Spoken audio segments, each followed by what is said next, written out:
মহালয়া মানেই জলপাইগুড়ি শহরে আতশবাজির ফোয়ারা হবে না তা কি হয়? তার আগে জলপাইগুড়ি শহরে চলছে আতশবাজির বিকিকিনি।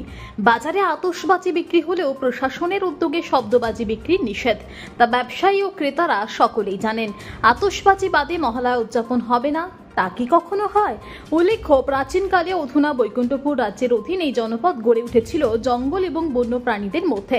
মহালয়ার ভোরে পিতৃপুরুষদের উদ্দেশ্যে তর্পণ করতে নদী পুকুর ঘাটে যেতে হতো।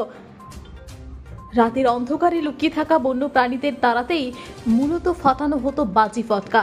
সেই থেকেই জলপাইগুড়িতে মহালয়ার ভোরে শব্দ দূষণ আইনকে বুড়ো আঙুল দেখিয়ে চলে দেদার বাজি ফটকা বাজানোর রেওয়াজ। জলপাইগুড়ির দিন বাজারে আতশবাজি কিনতে সকাল থেকেই ক্রেতাদের ভিড়। আতশবাজি ব্যবসায়ী আনন্দ কুমার কানুরিয়া বলেন, প্রশাসনের গাইডলাইন মেনে দোকানে আতশবাজি বিক্রি করছে। শব্দবাজি ছাড়া রং মশাল, তারাবাতি, তুবড়ি, চরকি বিক্রি অবাধে চলছে। এবারে আতশবাজি কিনতে গেলবারের মতো ভিড় নেই, কারণ ঠিক বুঝতে পারছি না। গেলবার এই সময় ভালো ব্যবসা হয়েছিল, মানুষের আর্থিক সমস্যা থাকতেও পারে। দেখা যাক, সামনে কালী পুজো, দিওয়ালি আছে বলে তিনি জানান। আপনারা দেখছেন সংবাদ শিরোনাম।